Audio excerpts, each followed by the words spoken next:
It is we who should thank you. The records stored here are nothing short of extraordinary.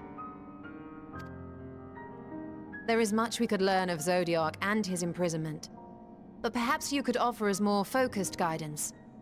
Pray, tell us of the calamity that came before and comes now again.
Were the ancients ever able to deduce its source?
Celestial currents.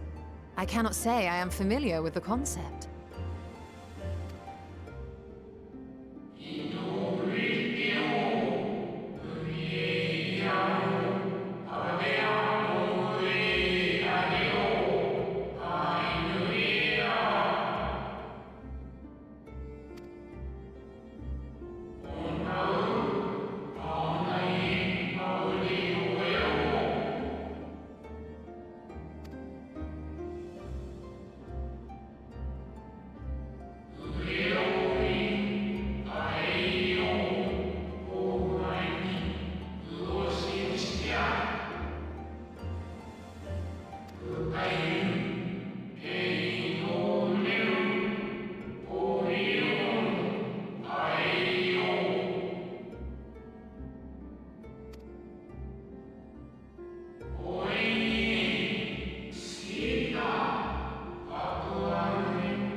And so they sought a means to harness the forces of darkness, of activity and growth.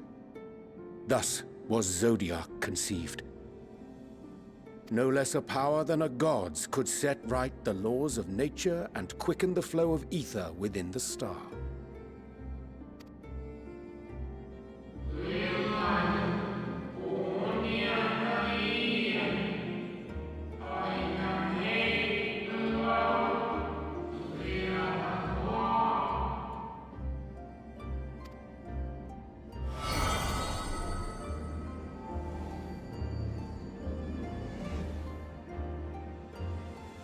Emmett Selk claimed that those who summoned Hydaelyn did so because they saw Zodiark's power as a threat. Is that true?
The Ascians set in motion 7 rejoinings before we came to oppose them. How many more worlds would have been lost had we not placed our faith in her? How many more souls living in the present would have been snuffed out for the sake of those long dead?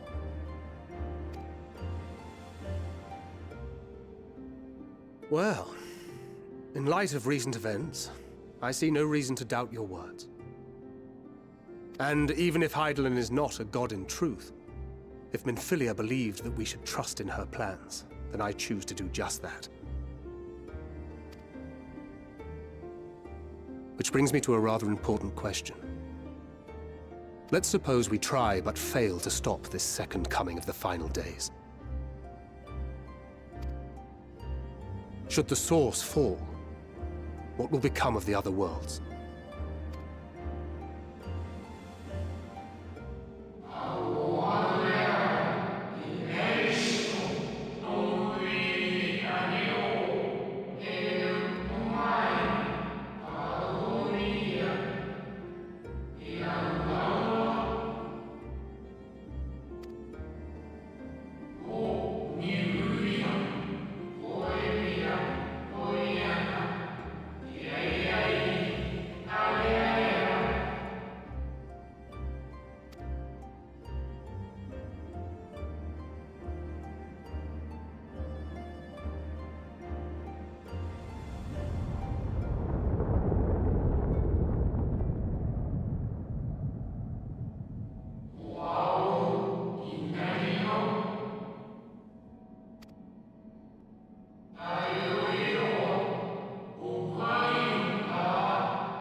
Yes, but what is it?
Our moonship pilot should be around here somewhere.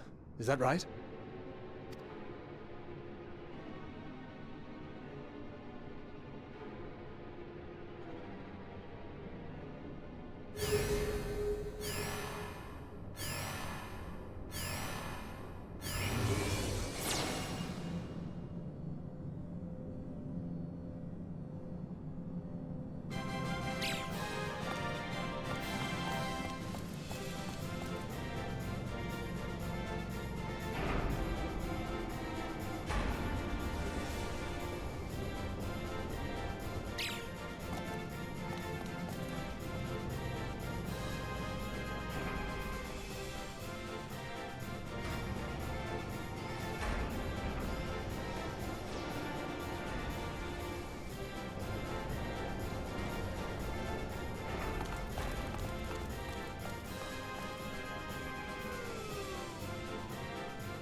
Look lively, everyone!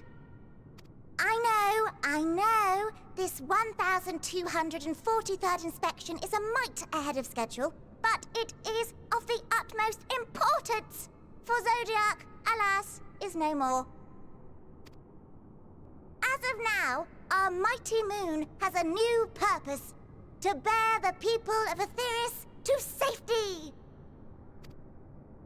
Our time has come, my friends!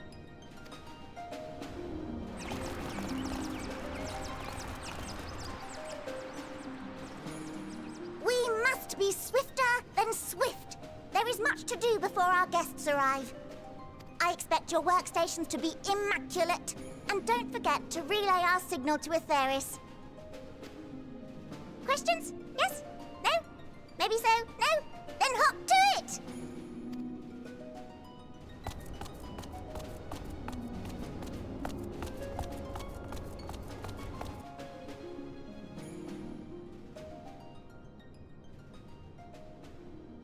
"'Tis a rather curious crew she hath chosen. Their endearing forms intended to ease the passengers' hearts, perhaps." Perhaps.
Of course, introductions are in order.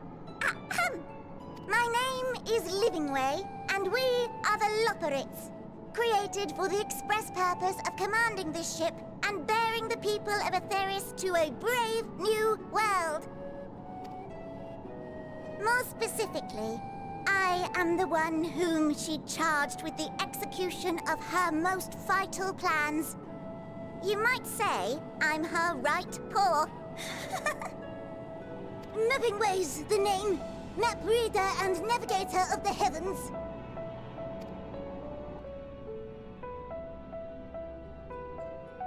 Pleasure to meet you all, but I'm still trying to make sense of this. Confusion and bewilderment are completely understandable. Fear not, I shall walk you through it. The people of Etheris, through no fault of your own, I'm sure, set in motion a series of events that, unfortunately, culminated in Zodiac's obliteration. Acutely aware of the imminent crisis, your parents sent you little ones on ahead while they began the necessary preparations.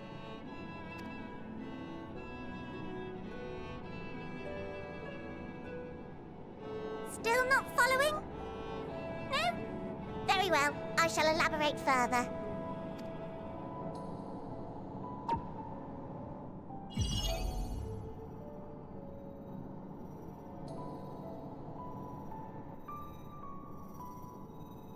Here, we have Etheris, your home, and the moon, where we are now. Without Zodiac around to keep things lively, so to speak, the celestial currents of the star have doubtless begun to degrade. A calamity of apocalyptic proportions will be visited upon Etheris, bringing an end to all life. Very sad, that. So too hath the Watcher claimed. By thine unperturbed countenance, I gather this eventuality was anticipated. The doom and gloom. Oh yes, quite expected. Imagine, if you will, that Etheris is a delicious carrot that I've forgotten to eat and left out in the midday sun. The most earnest wishes or prayers will not stop it from rotting to the core.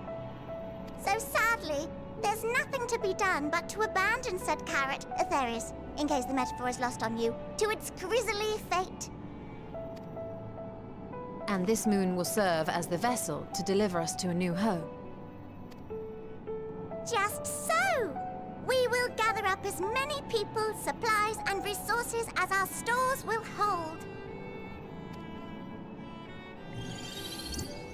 And then, once everyone is aboard, it's off to another star! Easier said than done, admittedly, for one does not simply hop from star to star on a whim. Which is precisely why we've spent countless years constructing the most propulsive of propulsion systems. We ought to make it to our destination in 2 shakes of a rabbit's tail.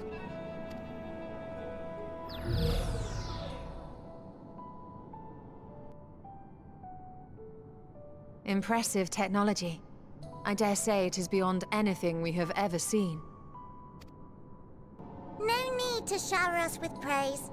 All we've done is faithfully carry out the instructions left to us by Hydaelyn.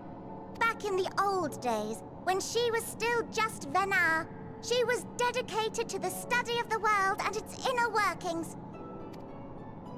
And the Watcher, the real one, not the simulacrum you met, was one of her fellow researchers. We and this wondrous vessel masquerading as a moon are products of their knowledge and know-how.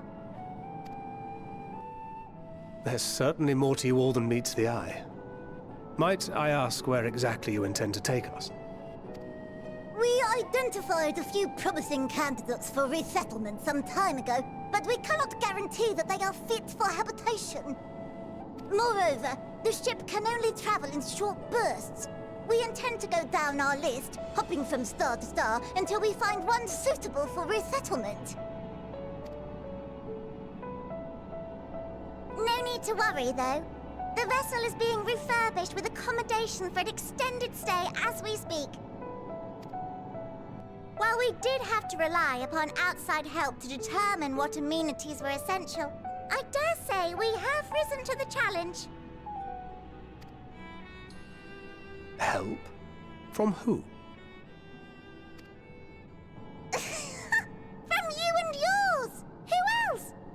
Each time we woke to perform regularly scheduled maintenance, we were greeted by the resources you sent us. What better way to learn about preferences and proclivities of our present-day charges? Ah, but you're still adorable little children. Perhaps your elders were responsible for the deliveries. I'm not sure what led you to conclude otherwise, but I can assure you that we are all grown men and women.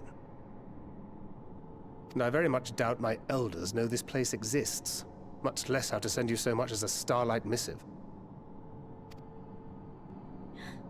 What? Then who in blazes let you on my moon?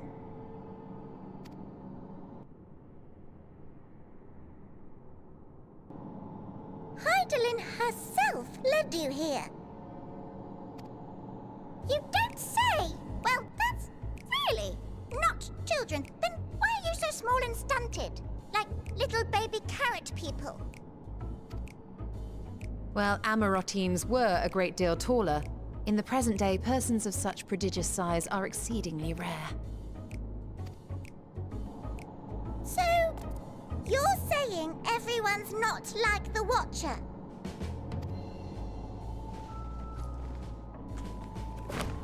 Oh, confound it all! Someone could have at least scribbled a note about your profound miniaturization! That tome in thy possession. Oh, this? One of the first books sent to us. A compendium of the people of Etheris, with a few blank pages at the back for minor corrections and updates as needed. The sum total of our knowledge of your kind is contained in these pages. I thought it was abridged and made small for our benefit, but this isn't a regular-sized book, is it?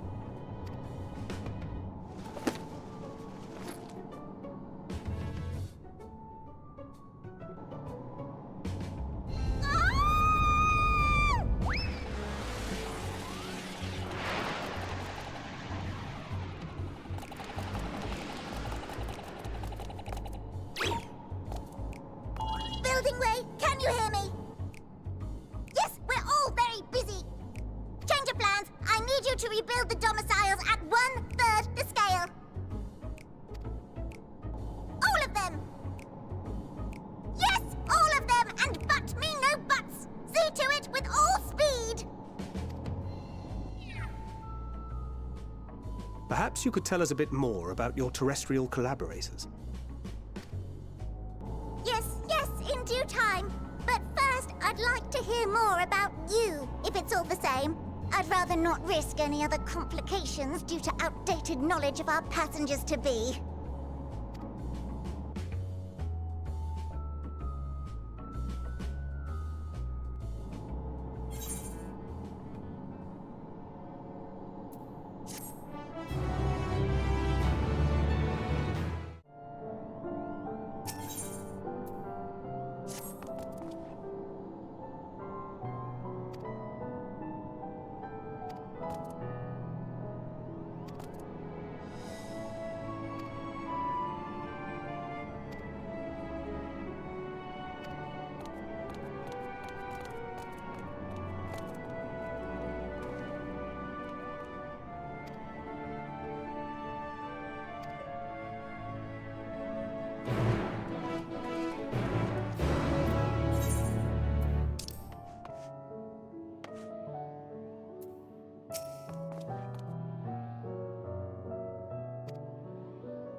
Get in the teleporter!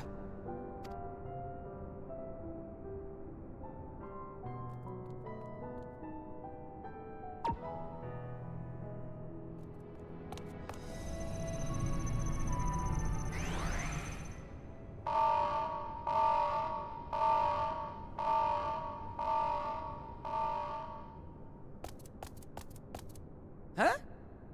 Access to living quarters restricted due to reconstruction. Then where is it? Oh no!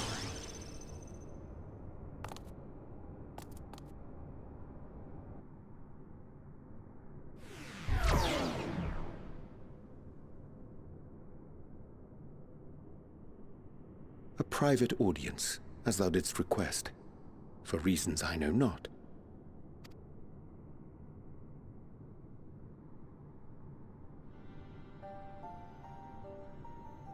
Just a precaution. I'd rather I didn't have to ask the question at all, but I take my responsibilities very, very seriously. Do you and your friends, by any chance, find our accommodation wanting? Be honest, brutally even. 'Twould be ungracious of me to belittle the efforts of thee and thine. Lovely sentiment, really. But the disappointment is writ plain on your comrades' faces. It's all the more frustrating since no one will come out and say what they find wanting.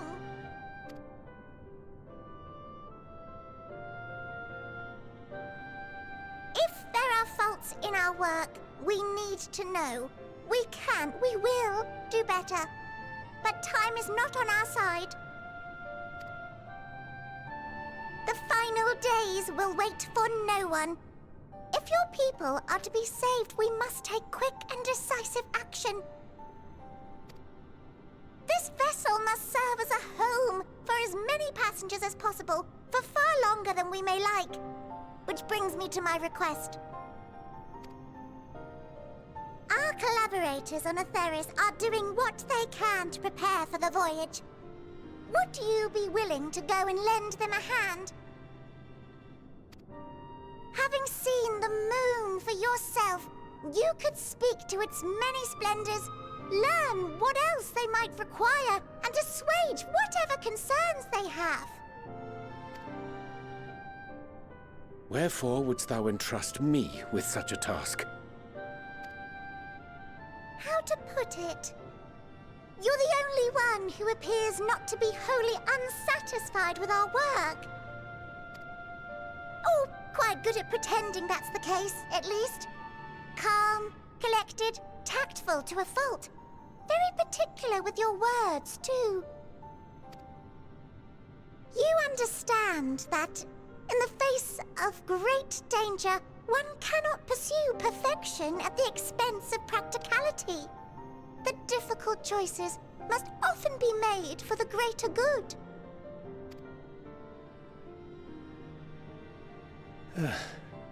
And so fate doth conspire to set my feet upon this path once more. Come again?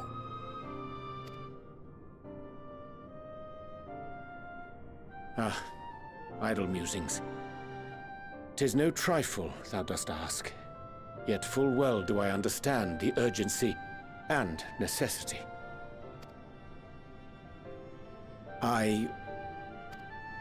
Oh, dear me! Dear me! I was terribly sorry for the mix-up. It's a bit of a malfunction. I hadn't realized the residential quarters were inaccessible, you see. But you're still in one piece, so all's well that ends well, yes? Won't happen again, I promise.